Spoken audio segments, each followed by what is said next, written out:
In part two of our lecture on chapter 11, we're going to learn how to discount an interest-bearing note before maturity. Let me give a little background. Let's say that company A borrows money from company B, okay? And company A agrees to pay back the money in 90 days. But now company B is in a bind. We have a cash flow issue. We need money before 90 days. So maybe after 60 days, company B decides to sell this note to the bank. The bank said, okay, I'll buy the note and I'll pay you a certain dollar amount for it. However, the bank will charge company B interest as well on that actual note. So we're going to learn how to first calculate the maturity value of that note. Let's just take a look at the steps. We know how to calculate the interest maturity value on the actual note. That'll be our first step. Then how to calculate the discount period, time the bank will hold the note until the note matures. Calculate the amount of the bank discount, and then calculate the proceeds. So we're first going to determine how to calculate the interest maturity value on the actual note. Calculate the discount period. That's the time between when a bank first acquires the note until the note becomes due.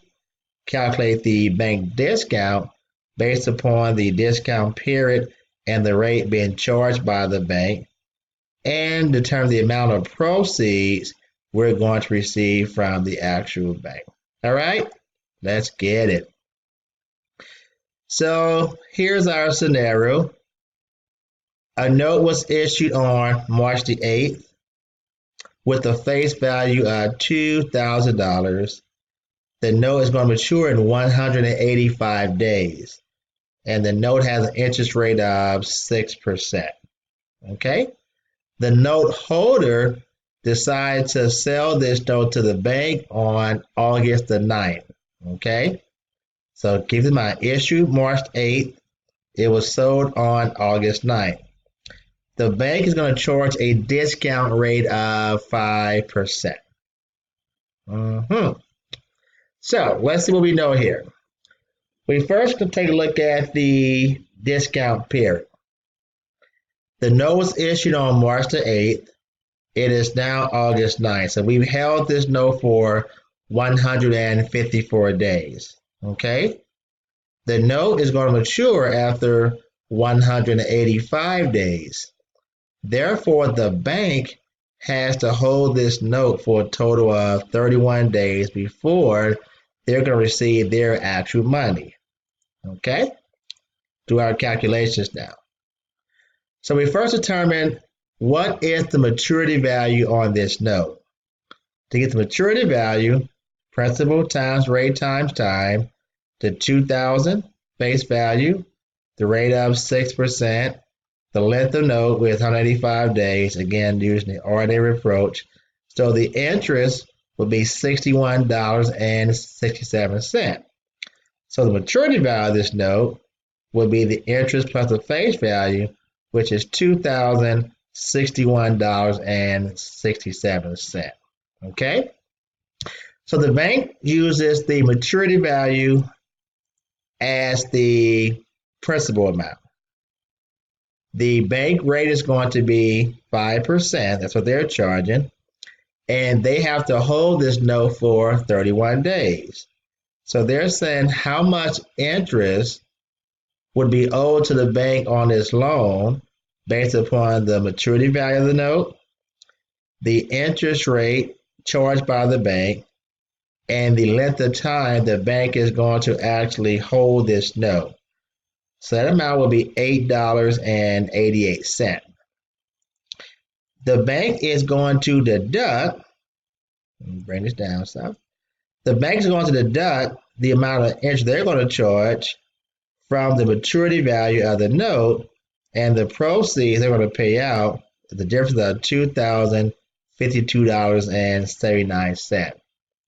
Now, when the note matures, the bank will receive the total of the $2,061.67, but they're going to pay to Roger Company proceeds of $2,050.79 because the amount of interest being charged by the bank based upon maturity value, the bank discount rate, and the length of time the bank has to hold the note would be $8.88. Did you follow that? So again, a company may decide to sell their note prematurely in order to expedite their cash flow. However, the bank has to make some money as well, so the bank will charge them interest based upon the maturity value of the actual note and based upon the length of time the bank will hold this note and the interest rate being charged by the actual bank. So for the number of days calculation, we can do it two different ways. We can look at it from the fact that it was issued on March the 8th. There's 23 days remaining in the month of March. These are the actual days of these: April, May, June, July. And then the note was sold on the 9th of August, 154 days. Or if you look at it from a table calculation, number of days in the year, we're saying that March is the 67th day of the year, August is the 221st day of the year, so that still give you 154 days as the actual length of time that we've actually held the note ourselves. Now the note matures in 185 days, therefore the discount period for the bank is going to be 31 days. They're going to charge us interest on this discount period based upon the maturity value of the note and based upon the interest rate being charged by the actual bank. Okay? Let's go through some actual drill problems to make sure we understand the concepts being covered in this chapter. For our first problem, we have an amount due maturity of $4,250. The discount rate is 2.5%. The time is going to be 190 days. The first portion says, what would be the amount of the bank discount? The discount is face value times interest rate times time. So 2.5% is 0.025 as a decimal. Again, using the ordinary interest method approach, the bank discount is going to be $56.08. When you have a simple discount note, the bank discount is deducted from the face value to get the amount of the proceeds. So the amount that you will receive as proceeds would be $4,193.92. Okay. Calculate the discount period for the bank to wait to receive its money. So if a note was issued on April 2nd, it is a 45-day note, but the note was discounted or sold to the bank on May 2nd. So we're saying from April 12th to May 2nd is how many days? So again, we look at the calendar, April 12th will be the 102nd day of the year. May 2nd is the 122nd day of the year. So far, we've held this note for 20 days, right? The note matures in a total of 45 days. Therefore, the discount period or the time the bank has to hold the note would be 25 days. And they would use this discount period to determine the amount of interest the bank is going to earn by actually acquiring this note from the holder. Next, they gave us face value, interest rate, length of note, the date the note was issued, and the date the note was discounted. So the first step is determine what would be the maturity value of the actual loan. So I'll do this part first. Again, it's face value times interest rate times time. So the amount of interest on this note would be $1,451.39. Add that to the face value to get a maturity value of $51,451.39. Okay, so the note was issued on June 10th. It was discounted on July 18th, a difference of 38 days, meaning that we have held this note for 38 days. However, the note will not mature until 95 days. Therefore, the discount period for the bank will be a total of 57 days. And the bank is charging a discount rate of 9%. So the bank will take the maturity value times the 9% times the discount period.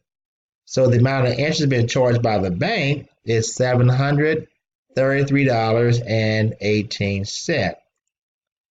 They're going to deduct the bank discount from the maturity value, so the proceeds that they paid to the actual company who sold the note would be $50,718.21.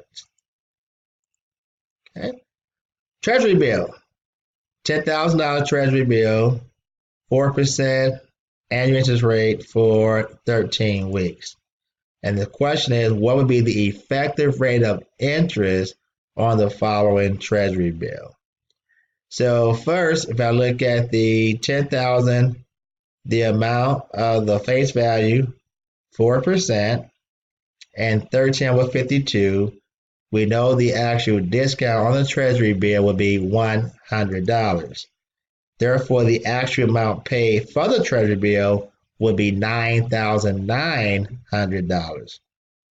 How the interest is based upon the face value amount, not the actual amount of the amount paid from the stated rate. But for the effective interest rate, we'll take the actual amount of discount times the actual amount that was paid, and this should say 9,900. Calculation, made a mistake on that one.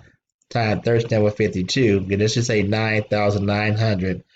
I'm not sure what numbers that is. That's like anyway. Detroit know it should be 9,900.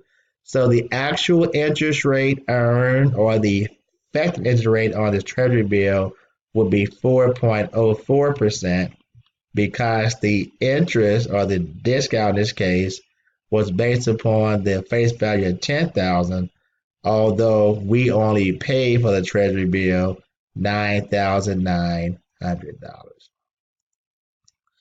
Well, that will conclude our examples on chapter 11. Focus on how to determine a simple discounted note. Keep in mind that in that situation, the interest on the actual promissory note will be deducted in advance from your cash proceeds. Okay? Enjoy.